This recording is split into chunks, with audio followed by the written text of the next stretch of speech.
get up and get it together. Knew one day it would be better. No, I can't struggle forever. Plenty days I was in the past, man. I can't throw no stones up at a glass house. Yeah, from the bottom to the top, baby. Yeah, I can never stop, baby. Oh, they don't like me, oh, that cool. Tell them stop, hey. From the bottom to the top, baby.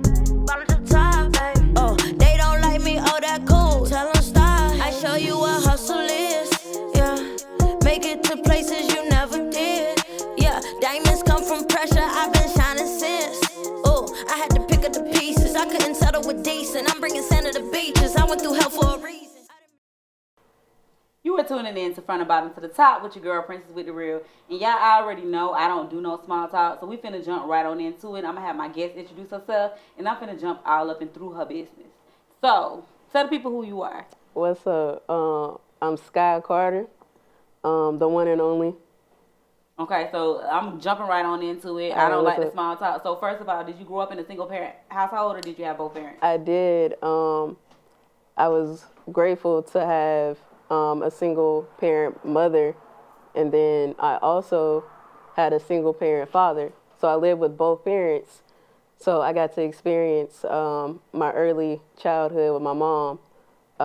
When I turned about 14, I went and lived with my dad. So here we are. Now, how was that for you, you know, growing up, just living with your mom and going to school and stuff? Talk about that experience. My mom, she works in the healthcare, so we moved a lot, dealing with her job. And then I have siblings. My older sister, she's disabled, so I always took care of her. And then when I moved with my dad, I got to hang out with my brother. So you had siblings on both sides? Yeah, well, my parents got 3 kids together. Okay, and then, so growing up with your mom, and you said, you know, you had a sibling that's disabled. How was that experience, you know, having to help out but still having to go to school? And what was mom working, you know, double jobs? Talk about that. Man, my mama was working like with 3 or 4 companies at a time. And I would always, you know, I always played sports, but of course if my mom needed me to stay at home with my sister, I'm staying at home. So like, you would miss your games? Yeah, I would miss games, practices. Like, I'm staying at home. Like, that sports stuff I knew wasn't going to last forever. So even as a kid, you was just like, I got to step up and I got to do this, and you weren't complaining and upset about nothing? Like, the friends that I had, like, they knew. So if you my friend and you my true friend, you would want to just come chill at my house. Okay. So it was ways that I worked around it. So how did doing all of that affect your schooling? As a youngin', I'm still young now, but elementary school, it was cool. Like, I knew how to juggle it. But then once I started getting like middle school and high school, I was like, oh God, like, how have I been doing all of this? And I just felt overwhelmed. But then I was like, wait a minute, let me just slow down. Let me pick the one sport that I know I actually love. So I cut the rest of them out. So what all sports were you doing? Man, softball, I ran track, I did basketball, I was a football manager. Oh, wow. So how was you doing all of this and helping out at home and getting your school stuff done? I just made it work. I did my school, like my homework in class. So what were your grades like? Oh, I had A's, B's, couple C's. Okay. Really didn't start like failing until high school, but that's because it was high school. What you mean? That's because it's high school? I mean, high school, you start to slack off. You know, you start getting in cliques. And then, shoot, you just party Friday after the football game, basketball game. Then Friday turns into Saturday. Then your parents is like, well, they've been here for like 2-3 days. They might as well stay. Y'all go to school together on Monday. I had a whole crew. Shout out to the breakfast crew that the assistant principal used to call us, because we'd always be late, but we made sure we had breakfast in our hand. Oh, wow. And he so y'all was late because y'all was getting breakfast. Like, yes. Be real. Yes. Okay, y'all was late because y'all was getting breakfast. So, but what I want to understand is, so when you was living with mom, what was the discipline like? Was she strict? Oh, yeah, my mom was strict. Okay. I had to be, like, if I did go somewhere, of course, like, I always wanted to take my sister with me. But she was strict on both of us. We both had our curfew. Always had to clean up, make sure the house was straight. My dad, he was the chill parent. Okay. So And see, when you was in high school, that's when you was staying with your dad. Yeah, when I was in high school. That's what I was trying to understand, because you said in high school you started getting a little reckless a little bit with it. So I knew it was because you left the household with your mama. Yeah, so my dad, shout out to my pops. He's a character. He's a Capricorn. So that man has taught me how to not ruin brakes on the car, because he let me run out of brakes and was like, you gonna fix every last one of them. I was working this small little job. I was like, how am I gonna do that? Like, my check is $20, Dad. Like, come on, be reasonable. But now I'm glad he taught me that. Okay. Because now I know, hey, your car need maintenance. You don't just, put gas and you just go. And so now, how is everything else coming up? Like, as far as hanging out with friends, doing other things like that? Talk about that. I grew up in a all-white school. When I say all white, I mean the only black people in the school was my cousins. And now, where you from? From Lebanon, Tennessee. But since I'm from there, I'm going to say Lebanon, Tennessee. But I had went to school 15 minutes uptown in a little town called Watertown, Tennessee. So everybody that I grew up with, we've known each other since before we can walk and talk. So what was you doing there? Like, if you wasn't that many black people around, like, how did you resonate with, the black culture? We just, like, my family, it was like one big family union at least every holiday. That's how we just spend time with each other. But other than that, all my cousins, we all played sports, so we all was just in our own little lane. And then in school, we just all clicked. Okay. So now, high school, you started messing up. And that's when you moved in with Dad. Yeah. High school, I was like, okay, I'm grown. Like. So why did you go move with your dad? A situation with my mom and my stepdad. It went left. I grew close to my stepdad, and he kind of just went crazy. Literally. What you mean now? Just started doing just weird stuff, like he would take my phone at night type stuff. So I would, told my mom and stuff. So she dealt with it. Like, she was like, oh, no, nigga, you got to go. Like. So why was he taking your phone? To this day, we don't even know. Like, he took the phone, and my mom tried to get it back. He broke it. So, oh, wow. So was he physical with your mom? Like, fighting and stuff? Nah, he didn't do all that, which that's why it caught us, like, his reactions was catching us by surprise, because it was like, what are you doing? Like, you're not acting yourself. So we knew something was off.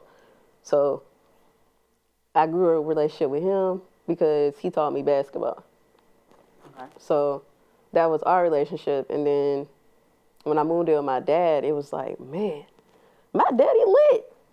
Like, so what was that deciding factor that said, you know what, you need to go stay with your dad? Like, what was that moment? What happened? My mom, she was like, okay, go live with your daddy. Let me figure out what I need to do with my life, because right now, like, I knew my mom was hurt. So she was just trying to find her way as well. And I was okay with that, because I understood. What about your sister? My sister stayed with my mom. Okay. Because my mom just knows a little better about, like, her medical situations and doctor's appointments than my dad. My dad works about 12 to 15 hours a day. So I raised my brother once I got back to my dad. So it was just me and my brother. This is what I'm hearing. Like, as a child, you was very understanding. Oh, yeah. Because it sounds like you never got upset, for not being able to be a child, but also having to help out. And then having to just uproot and go live with your dad, leave your sister, being that you was helping her, all of that. Like, so you never felt any type of way. No. Where you get this from? Like, where you get that shell from? I've been here before. My spirit has been here before. Okay. My spirit was carried by somebody else before me. I'm just the physical form of it. But I ain't gonna mess with it. I'm gonna sit my drink on that one. We're gonna go to break, and we're gonna come back, and we're gonna discuss, after you moved in with your father, and how things started changing for you at school, and how things started to transition for you in life. All right. We'll be right back. Y'all don't go nowhere. If you do go somewhere, bring your behind right back. Sit on your couch or your floor, wherever you can sit at, and make sure you keep tuning in to Front to Bottom to the Top with your girl, Princess with the Real. You are back with your girl, Princess with the Real, on Front to Bottom to the Top, and we finna jump right back on into it, because I want to get into the story. So now you moved in with Dad. What grade you in? I was the first one in high school. Okay, so this is when people start getting a little wild. Oh yeah, I definitely got wild, but my dad, speak on that. Definitely got wild. So my dad, he has a pretty big yard, and again, we live in the country, so I was like, why don't I just start throwing parties? So it started off as, probably like 5 people, my little breakfast crew. It was just the 5 of us. Then word got around school. Of course. So everybody's like, oh, shit, we going to Skyla's this week. Remind you, there was so many people in the school that I didn't talk to because I went to an all-white school, so I knew who to talk to and who not to talk to. But everybody showed up. Mind you, we got trucks stuck in the yard. My dad, he's like, y'all tore up my yard. There's truck marks everywhere. So he would be like, no more parties. I'm like, okay. So I'll, of course, give him a couple days to think about it. I'm like, a couple days to think about it? Oh, yeah, it was probably like 2-3 days. And then you was ready to throw the next party? I was ready to throw the next party. And he knew that. So he would be like, well, if you do this, because I had my permit, he was like, well, if you go pay my bill for me while I'm at work, then we can work something out. So that was kind of like our agreement. Oh, yeah, he was too nice to you. So he just pretty much let me throw the parties. My brother, to this day, he's never had a party. Is your brother older or younger than you? He's younger than me. My dad will not let him throw a party. Because you ruined it. Because I ruined it. So what did you do to ruin it? Other than the tire tracks and stuff and the grass and stuff, you did something else? Nah, that was really it. My dad, he's big on cars. He's got about 6 cars right now. So he's big about his yard because he likes to display his cars in the yard. And if his yard ain't looking right, it's World War III. So they kept doing it every time you had a party? Yeah. We didn't even give time for the grass to even settle and regrow. It was just mud everywhere. You couldn't get your people to stop doing that? I didn't have nothing to do with that. I was doing it too. So. Oh wow. Okay. So you was. I didn't want to snitch on myself. Too. So. If that was the only thing stopping you from having parties, you couldn't just stop. But I knew I was going to continue having them. Even after he didn't want you to have them? Yeah. So you just wait till he go to work? No, we would just make an agreement because he would like, no more, and then he'll change his mind because I done something nice. I done, Oh, so you was suckering that? Oh, yeah, for sure. I still do. Okay. I still do. His only daughter? No. My daddy has 3 daughters. Do he spoil everybody the same? Because you spoiled a little bit. He doesn't spoil us all the same at all. Okay. I hear the special treatment in what you're saying. We all have different personalities, so I get spoiled probably with, well, shoot, I can't even tell you what, because I don't really get spoiled now. My brother, he's the spoiled one right now. But I think my time to try to get away with murder a little bit growing up. I think my time of being spoiled is over with. Okay, because he's younger. It's his time now. Yeah, he's 20. Okay. So he's getting that spoiled treatment right now. And so now how you feel about that? Oh, I absolutely love it. Okay. Because I spoiled my brother.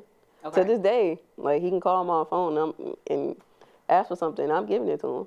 Unless it's something stupid. Throwing these parties in high school, I know that made you, miss it in school. No, actually it didn't.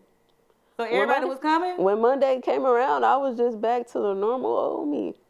Quiet. Not talking to nobody. Nobody talked about the party the weekend. No, I had a good 3 friends that we would continue talking, and they was at my house Monday through Sunday.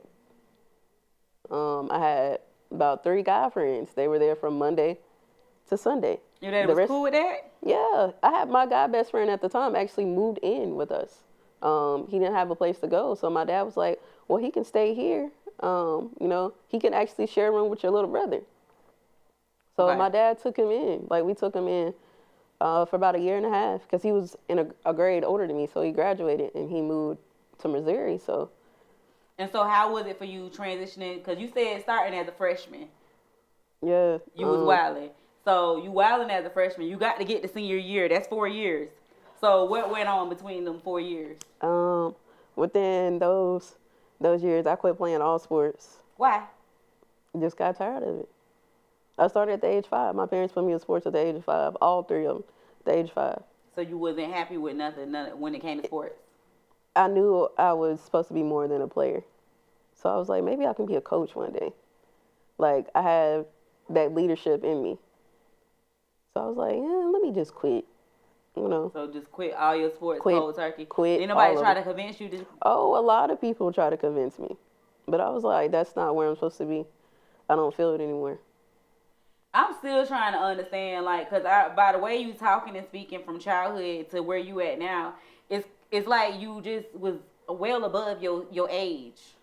People tell me that all the time. So I'm trying to understand, like, where did you get that from? Were you with your grandparents a lot? Were you with, like, what kind of people was in your life?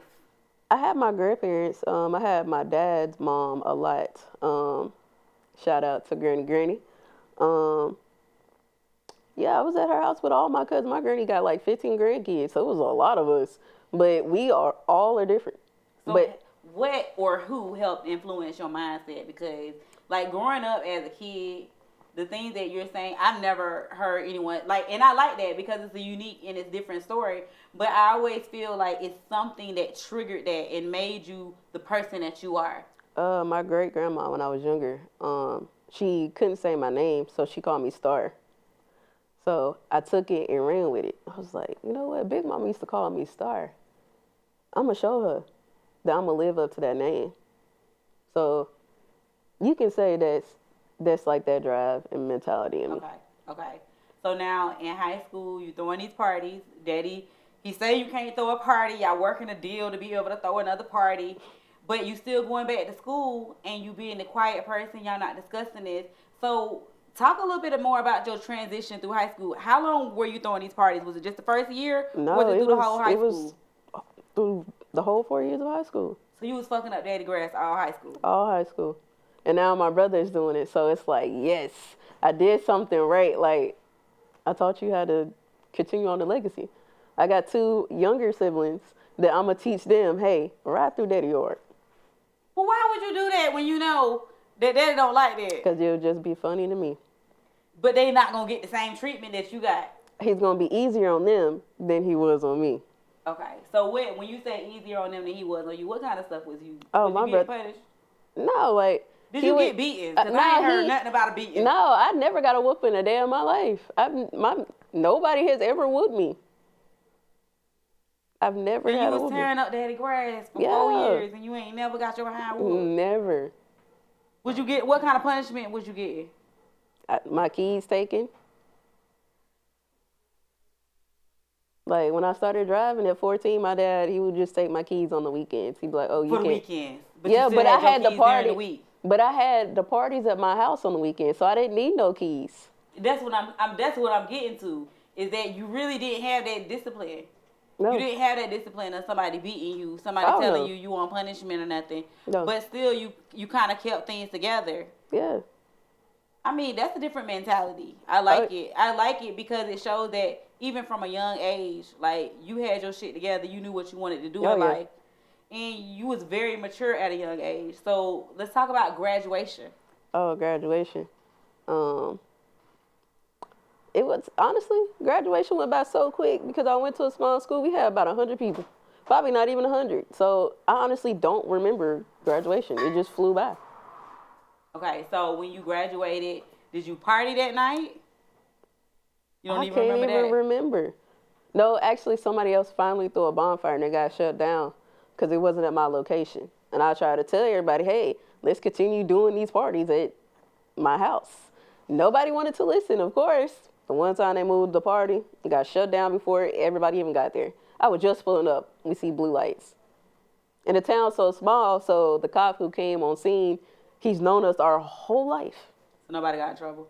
I mean, the ones that, was drinking, of course they got in trouble, but it was a slap on the wrist. It was like, hey, don't be so in one of those country towns where everybody knew everybody. Oh, yeah. Everybody know everybody's business. They know my daddy. They know my daddy. They know his daddy. Like, it's small. Oh, so you couldn't really do nothing to get away with it because everybody was going to know. Well, I got a lot of stuff that people looked over because I was just so quiet. Everybody just thought I was that sweet, quiet. Sneaky. Yeah, I'm an Aries. So let's talk about some of that stuff. You grown now. Let's talk about some of that stuff you was getting away with. Oh. That you was doing that didn't nobody know about. I will never forget. Of course, growing up, weed wasn't really like a thing, but if you got it, you was just a cool kid. And I remember walking to school, there was a girl that lived down the street from my granny.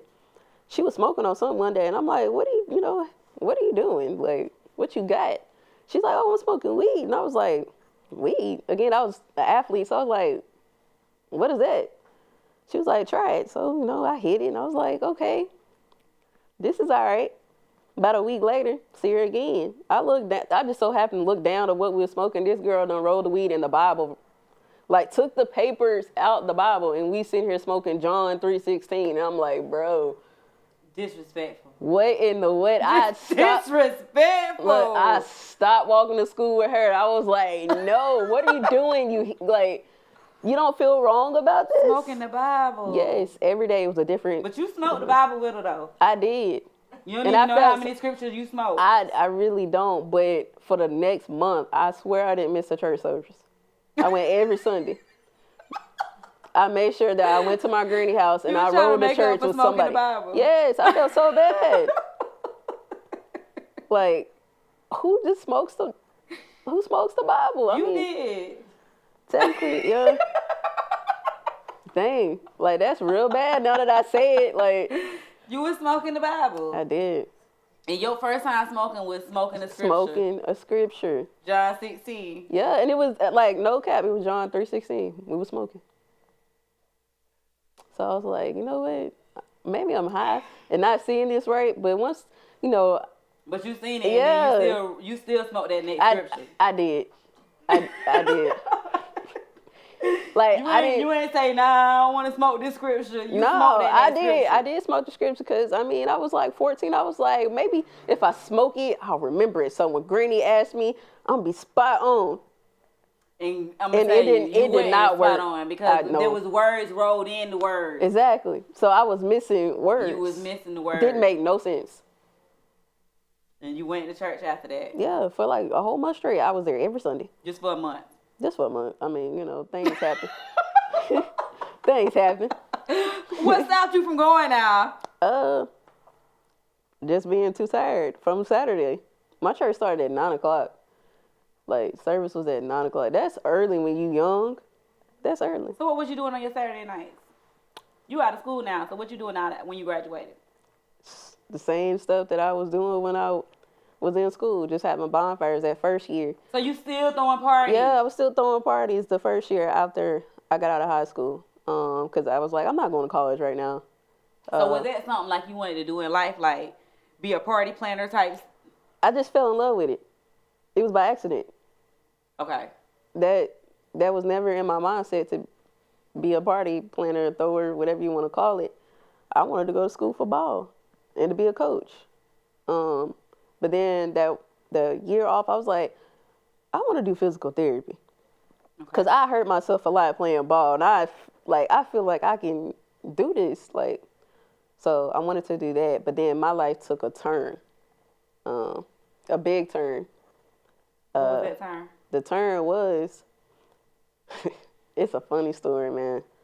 So somebody who has been in my family for a long time, my cousin baby daddy, shout out to Rico, because you ruined my life. I'm about to say, that ain't look like a real shout out, but okay.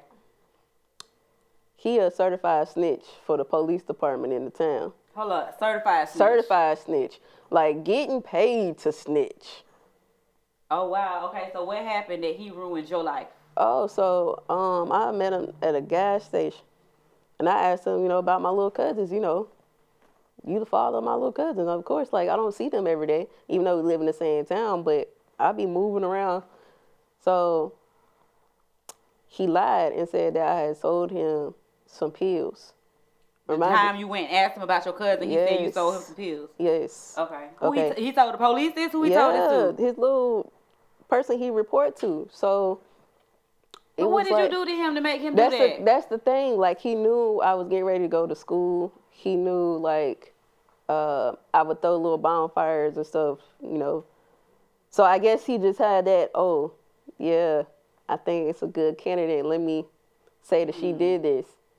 Now, how long was he snitching before you, he been snitching forever? Look, I'm 23. That's all I know. Oh, wow. And he's probably in his 40s. Oh wow! So he informed the police that you sold him something. Yeah, but it's crazy because weeks before it happened, he was on my phone threatening me, sending me voice messages, threatening me, text messages, threatening me. Oh, well, I know you get ready to go to college. I know you know people who do this, do that. And if you don't give it to me, I know where you live. I know where your daddy lived. So he was trying to make some more money and have you snitch on people for him, to him, so he can go tell the people. No, he was just going to he thought I was just going to be his guinea pig. So you was going to be the informant to the informant. Yeah.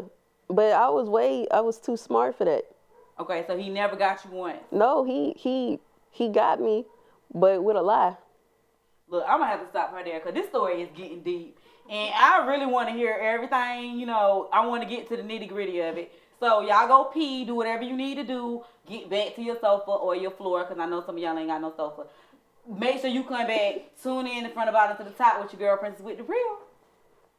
You are back to front of bottom to the top with your girl Princess with the real. And I'm finna jump right back on into the story because, I don't like snitches, So I want to get back into it, So after he informed the police that you sold him, what, was it pills? Yeah, some type of pill. And so what happened after that? I seen him in maybe July. So I had shorts and a tank top, purple shorts, white tank top. So it was November. I was working at Dick's Sporting Goods. Pulled in. I had an early shift. It was 5 o'clock. I'm like, why the police just sitting randomly in the parking lot? I don't think nothing of it. Because me and my dad, we had got in a little disagreement. He was like, oh, I'm going to take the keys type thing. But I never took him serious when he said it. So I'm thinking, this man really done called the police to come get the car. So I'm, straightening other stuff. So they wait till the store open to come in. Of course, they call my name on the little radio thing. So I'm going to the front. I was like, I know why you here. Type deal to the officer. He was like, you do? And I was like, my dad called you? He was like, no. I was like, what you mean? No. What done went wrong? I'm thinking, something happened to a family member or something. Mm-hmm. And he pulled out this pink slip, handed it to me. He was like, sweetie, I'm gonna need you to read that. Open it up and I read it. Get halfway down the page. It's like, wait a minute now. I know I'm not reading this right. I go back to the top of the page, read it halfway again, and this ain't making no sense. What is going on? So he was like, we can do this easy way or the hard way. And I'm like, well, you can do this either way that you want to do it because I know I ain't done nothing. So I told him, I was like, either I can walk out of here like I'm still human because I haven't done anything, or you can carry me out of here in handcuffs, whichever way that you want to do this. So he was like, you sound smart, so I'm going to let you walk. So I walked outside, he put me in the car. He joking. It was a black man, I can't remember his name, black officer. We're joking. Talking about, what y'all selling dicks? I'm like, dude, you literally got me in the back of your police car and you're going to ask me a stupid question like this. I don't even know why I'm in the back of your police car at this point. Because I can't even explain to you the paper. No, he just gave it to me to read. And again, me being 18, I've never seen no court document. So you ain't even think to say, why do you want me to get in your car? Because we wasn't taught that. I was never taught that. Even though I grew up in a white town, we didn't have that. Oh, because everybody knew everybody and everybody grew up with everybody. Yeah, and it's a white town, so it's a few black people, they know where y'all live. Okay. So I get to the jail, I'm going through the little intake or whatever, and there was a black lady that was inside the jail. She was like, sweetie, do you know why you here? And I was like, no. She literally told me why I was there and who put me there. Information that she was not supposed to tell me. Oh, yeah, but because she's from the town. No, this is in Lebanon. I'm going to say Lebanon. I really didn't fuck with too many people there because I went to school in the next town over. So nobody in that town technically knew me. Okay. So other people start coming in, and I'm still in the room. Everybody that came in behind me got lied on. By the same person? By the same person. This nigga snitched on the whole town. Oh, it was about 6 people that rode in with me. They got us within an hour from each other, picking this up. So what happened with you in this case? I ended up getting bailed out. Who, your mom, your dad? Who bailed you out? My grandpa. Okay. My mom's dad. Shout out to Papa. I owe you for life for that. Yeah, so my mom and dad came and got me. Of course, they was trying to figure everything out. And at that time, like I'm sitting in the car, I wasn't listening to anything that they had to say. Nothing. It's like going one ear out the other because I'm so pissed. So what was going through your mind at that moment? At that time, it was like, I really want somebody to hurt him. And I wouldn't care. I would laugh. That's how mad I was. Because I'm like, this nigga really just made me lose everything. I couldn't go. Talk about, I was about to say, talk about what you lost. Man, I lost being able to go in the medical field. Mm-hmm. I can't become a coach. I can barely even work around kids. Because I have a whole felony? I got a whole felony. My first time ever getting in trouble. And everything stripped away. So, like, what happened as far as going to court and everything for that? Like, you proving that it wasn't you and all that? I even had the evidence of the voicemails. That didn't work. None of that worked. Did you have a lawyer? I did. I had 2 lawyers. And I'm not understanding, like, how they charge you for this shit. The state of Tennessee is very tricky. Since he's a CI, it's kind of like his way because he works for them. But they didn't catch you with nothing. No. They ain't got no video recordings or nothing. They just had the video recording of me talking to him at the gas station. Did it show any kind of exchange with nothing? Nope. And the crazy thing was, in the picture, I guess his guy he reported to was across the street at a McDonald's. The person that's in the picture isn't me. I had on shorts and basketball shorts. The person in the pictures had on a hoodie and shorts. And so you can't even back that up? At that point, I was so tired of fighting. I was like, okay. You just gave in. I gave in. They was going to give me 10 years or 3 years of probation. So I was like, I'll take the probation, 3 years. I can do that. At first, I didn't even have a probation officer. Didn't know nothing about probation. Nobody contacted me. I went a whole year not knowing anything. So not reporting to not anybody? Reporting for a whole year. And I called and called and called. Nobody could give me an answer. So when I finally did get a probation officer, he was a dickhead.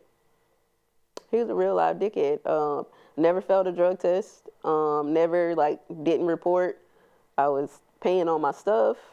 I ended up getting 5 years. Hold up. Yeah, 3 to 5, just that quick. Why? Without me even knowing. To this day, I don't know why I got 5 years of probation when I was only sentenced to 3. Was it because you didn't report for the first year? I mean, that would have been just a year. Oh, they try to tax shit. Yeah, so that was the whole deal, and I just started to become depressed, and I'm like, man, what am I going to do when all this was going down? I had planned on going to the medical field, so I turned to music. I played the bass guitar by ear, so I was like, let me just find good music to listen to. Let me get through my day. So I would sleep with headphones in. My dad used to hate it. He'd be like, take them damn headphones out your ear when you sleep. You ain't gonna hear if anybody come in the house. I'm like, well, they're gonna get me regardless. If the good Lord wanna take me, he gonna take me with these headphones on or without these headphones. So your next thing in life, because you couldn't do the things you wanted, was to get into the music? Oh yeah, I fell in love. So what did you want to do with the music? I knew I was a leader. So I knew I wanted a label. Okay. From the beginning, I was like, I want a label. I want to manage people. I want to help people do better. So I went to school to become an audio producer. Don't like sitting in the studio. Okay. I did that for the first year. I'm like, no, there's more to just being in the studio with just random people. And after time, they don't sound good. Okay. So I was like, let me get into live sound. So I started getting into live sound. I became a stagehand. So with me being a stagehand, I started to see stars. I started working for different tours. And then I was like, this is getting tiring. I did it for 3 years. I'm like, I'm tired of being on the road. My family would be like, dang, we don't ever see you. So I was like, you know what? Let me step on off. So how old were you when you decided to step out from doing that? You said how old? 20. 20. Okay. So at 2021. Okay, so at 2021, now you're trying to make a whole nother career move. A career move, but I was still working in the industry, but I just didn't really go on the road. I only did local shows, or I teamed up with the Christmas lighting company, a wedding lighting company. So it was just little small companies that I actually just jumped onto. So with me only knowing audio at first, I started to learn lights. Okay. So I was like, okay, audio and lights, video. I need me a video company. So I ended up working at a warehouse, and it was a video warehouse. So I started to learn video and cameras. So I was like, okay, now I got all 3 trades. I'm done with this. Next. What's next? So you were just doing it just to get your skills up? Yeah. So Okay. I felt like I learned everything that I needed with live sound to where I can put on my own stuff. So now you got your skills up. You 23 now? Yes. 23 now. So at age 20, you started trying to build your skills, trying to learn more. At 23, talk about, the things that happen in your life as far as career, the different people you work with, the different things that you dealt with, once you are coming into your own as an adult. Okay, well, just a year ago, I moved to Atlanta for my relationship. And so did you know anybody here in Atlanta when you decided to move to Atlanta? Nope, just my fiance. So y'all you met her in your hometown? No, we met on Facebook. She was from Atlanta and you was from? She's from South Carolina. She lived in Atlanta at the time. I Okay. lived in Tennessee. What I'm trying to understand is neither one of y'all was from here. No. Y'all met virtually and Yes. y'all decided to move to Atlanta. No, she Not was knowing nobody. No, she was already here. So Okay, she was already okay. here. I moved here, didn't know nobody. I do have family here, but it's like, hi, how you doing? Going about a business type deal. So one day I came to visit and I was like, baby, I'm not going back to Tennessee. She was like, what do you mean? Like, you still on probation? I was like, I'm not going back to Tennessee. If they want me, they're going to have to come pick me up. Because I tried to get away from Tennessee the right way. The judge told me, yeah, go ahead, go to school, because I wanted to go to school. My PO shot it down. He's like, nope, you're not going anywhere. So I was like, you know what? Motherfucker, you're going to have to come get me. You are going to have to drag me out of Atlanta. So did you just up and leave and didn't tell the people? I up and left. And you ain't tell the people? Nope, didn't tell them a thing. When it was time for me to report, I called mama, hey mama, I got to report in 3 days, so I'm just going to go ahead and come up there. Okay, and I would stay at my okay. mom's house until my visit was over, and I'll get right back on the road, come back to I thought Atlanta. you did some total buck. I ain't reporting, No, I ain't doing none of that shit. 'Cause I'm about to say it don't work like that. No, I still made sure that I reported in, and I still followed all rules. You ain't follow all the rules. Well, now, not 'cause you all the ain't now. rules, but all the rules that could keep me free. Okay. Because I could have just said, I'm out of town for work. Because I was working down here. I got out of the industry because Corona. So luckily, my fiance, she got me a job at the place where she was working. Okay. So I started doing online grocery pickup for a couple months. I'm like, this is different, Now, one thing we didn't talk about, and I'm gonna stop you here. So you moved here with your girlfriend. Mm-hmm. We didn't talk about your relationships or anything. Like, how did your family, your friends, how did everybody feel about you having a girlfriend and not a boyfriend? Oh man, at first it was a little rough. My mom, she was, on the fence. But I can say the rest of my family, accepting. Okay. But as I got older and my mom finally started to actually see me for me, our relationship is great. Because she came around. Oh, yeah. Came around big time. Like, I would just tell my fiance the other day, I was like, you are the first person that my mama has allowed in her house, stayed at her house. She cooked the whole meal. Like, everybody else didn't get that treatment. And here's the thing is, people go through a lot, coming out and saying that. So did you go through stuff because of that as a child? Because you was already, but walls up. Was your walls up because you knew, you didn't want people to judge you? No, I was always myself. I was always tomboyish. I was always sporty. So I don't really think anybody put 2 and 2 together. They just saw me being tomboyish in me. So I never really came out. So you never, in school, you never really No, dated girls and showed yeah, but it was always out of town people because who am I going to date? Okay, you ain't want none of the white girls. Not even that. We could have been related, too. Oh, well, if they was black, yeah, because you just never knew. And then, like, Lebanon, I didn't talk to anybody in that town as well because, again, I didn't really know anybody. So there was actually one girl, which she's not even from there, that I dated. in the town, but that was the only person. So that's what took you to look at online and finding. Nah, what took me online was I wasn't even going online to find relationships. I was just going online just because it was something to do. Like you just stumbled upon her. After college, like me and my friends kind of went separate ways. So how did you stumble upon your fiance? How did this happen that made you just be like, oh, we finna move together? Well, me and my auntie, we was in like this little gay group on Facebook. She kept adding me to all bunch of gay stuff because she's like, well, you need to go out. You need to, expand your horizon. But I told her, I was like, I'm quiet. I'm shy. I'm good. So she added me to a group. And it was just so many wild, crazy females coming my way for the wrong reasons. They're like, oh, you light skinned. Like, I want to talk to you. Oh, your eyes is just so gorgeous. Like, I'm like, no, get the fuck back, Satan. Get away from me. Like, so I had put up a post and I was like, the next person that tried to talk to me, please send me your resume. She popped up under the post and was like, okay, when do I need to send it? Oh, so wow. I literally didn't even give her, I go to profile, click. See, I was like, ooh, wee. Like, so I click back. For her to send the resume. I click back and I go in Messenger. I'm like, what you waiting on to send this resume? Because I done seen yours already. I didn't really want the resume at that point. Yeah, you just wanted the conversation. Yeah, so I was in Panama City Beach on a vacation with my family. And our first conversation, she was not paying me any attention because I was like, fuck a phone call. Let me FaceTime you. Let me see if you really who you are. So we FaceTime. She didn't pay me no attention. She watching SpongeBob. So in my head, I'm like, this woman is dope. She watching SpongeBob on our first FaceTime. So I know she gonna be herself with me. So I was like, I'm not, So I don't pay no attention. I hang up and I was like, hey, I'm finna go rent me a motorcycle real quick. I'll call you back later. So I'm on the motorcycle. My dad and my brother and my sister on a go-kart behind me.